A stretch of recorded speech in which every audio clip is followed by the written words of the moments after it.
3, 2, 1. Let's go. All right, we're back with another condensed Go game. We're going to walk through this game start to finish, break it down, add some commentary, discuss the key moves, the strategy.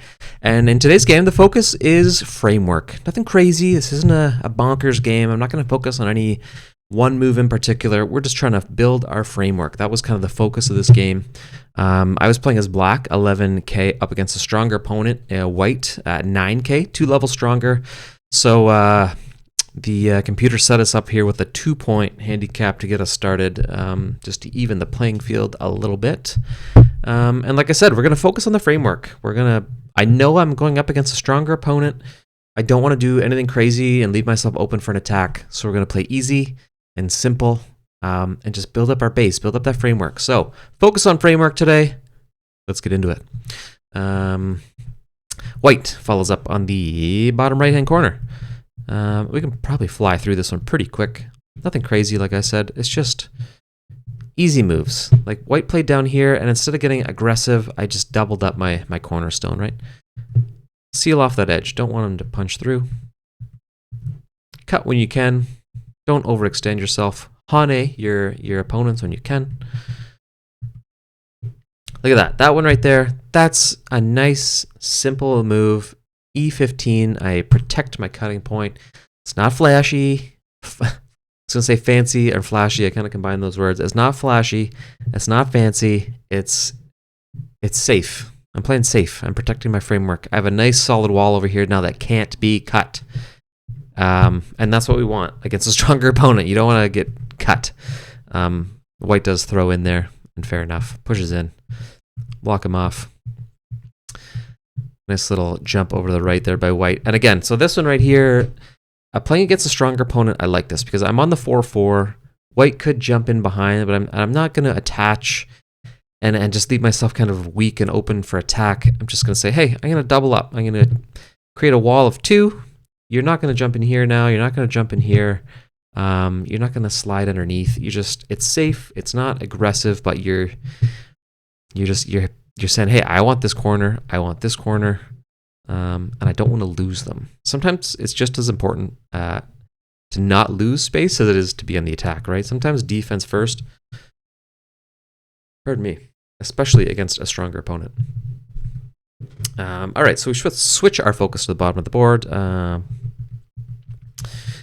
just going to back up. This one right here. This is an important move. As far as the play of this game goes, this move here, move number 48, is important because we don't want to get hemmed in down here. This is about the only move I'll focus on. So we have the bottom corner, sure, but it looks like if you look at white's territory, I mean, he's got the whole left-hand side, jumping over here. And you can see how he could maybe make that jump here from this stone to these two. If he makes that connection, all of a sudden I'm totally hemmed into this corner and I can't push out. And then white now has a nice solid wall built up to hem me in. And then he can just keep pushing out this way and really exert some influence on the middle of the board, right?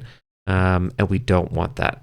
Anytime you can leak out into your opponent's territory, that's great. So, and again, it's not overly aggressive because, yeah, white could jump in here, but then I put him into Atari and maybe he could cut me off. I don't know. But I think this is a sort of a measured aggression and say, hey, it's worth risking a stone if I can jump out this way and keep this group of 3 separate from this group over here.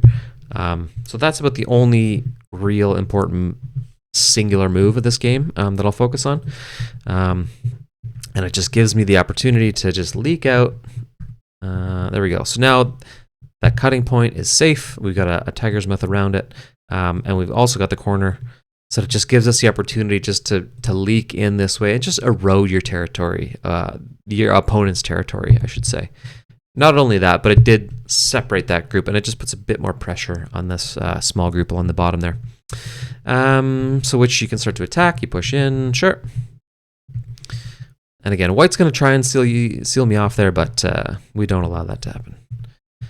And like I said, framework. Easy peasy framework. We got this corner up here. Hey, if we can jump out this way and extend it, that's a huge jump. White can definitely push in there, or even on that side, but gives us something to work with on the right-hand side of the board. That was the last big move that was available. White decides to put me into Hane me instead there. White played a safe move there, which is probably smart. Nothing crazy. We got one kill there, and all of a sudden this has become a nice. So this is totally hemmed in. He's gonna be safe, but my group now has become quite strong. This is all connected, and I have a nice open face here that can push up into the middle of the board. Remember, like if White had connected that, then White's gonna get all that influence. But now we can push in there as well, and we can potentially also push from this direction and that direction from those groups. So middle of the board's wide open, up for grabs. White does eventually jump in there on the right. I respond by attaching. One, to put pressure on that stone, but also to support this group, right? We want a framework up here. This group, if we just pause and look at our groups here, this one, not totally safe, especially now that he's jumped in. We're going to have to address this upper corner because White can push in. But this group, totally safe. That's a beautiful looking group. Same down here. This is all connected, and that's all safe. So there's really nothing at threat. Nothing that's being threatened right now, except maybe up here and here. Those are the ones we're going to have to focus on at this point in the game. Which we do. And just like that, we actually connect them up. So all of a sudden, what was two potentially threatened groups is now one big safe group. White did eat into my territory by jumping in there, and good on him for doing that. Get another kill over there, but it's worked out fine. I've managed to link up again, and we can still. I was gonna say push out to the middle of the board, but White did seal me off up there. So remember, I'm talking about trying to leak out when you can. So White has effectively sealed me off here. That's going to be one White wall, and I'm not going to be able to push in this way, right? So then all of a sudden, if White plays, a couple moves out here, then he's got another wall, and he's got all that space in between. So he did what I didn't allow him to do down here, right? I managed to sneak out, and you can see how my influence has grown down here, where all of a sudden now White has way more influence in the upper right-hand corner. Unrealized potential, shall we say. I try and sneak out, don't get there, that's fine.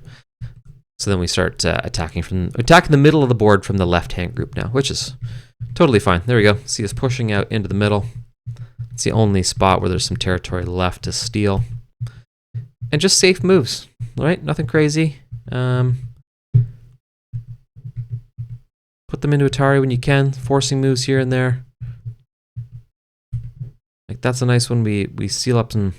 This is a simple move, right here, but we seal up a couple spots in here. We kind of seal up all these spots all the way around. Like White can maybe go here, but that one move has really solidified all those connections and just really made that safe. It's nothing flashy again, but it works. Seal them up. Play that out. Play the safety move. Make sure you're protecting your cutting points. And we're pretty much through this game now, right? We'll play some end game stuff here. We're just battling over the last few moves. A little bit of a battle. Looks like White was threatening to kill me off down there, but fought that off. Nothing crazy. No huge swings. Very close game, I think, too. And there we go. So that was the end of it. We both passed, and I think I ended up winning this game by like 1.5 points. Maybe 2.5, I should say. So a super tight game, but it was nothing flashy, right? It was just conservative, focus on the framework, make sure you have your eyes, protect your cutting points. Super simple game, and honestly, it came down to I got those two black stones to start, the free moves, the handicap spots, and guess what? I won by about 2 moves. So that just goes to tell you, if I didn't have those, I probably would have lost.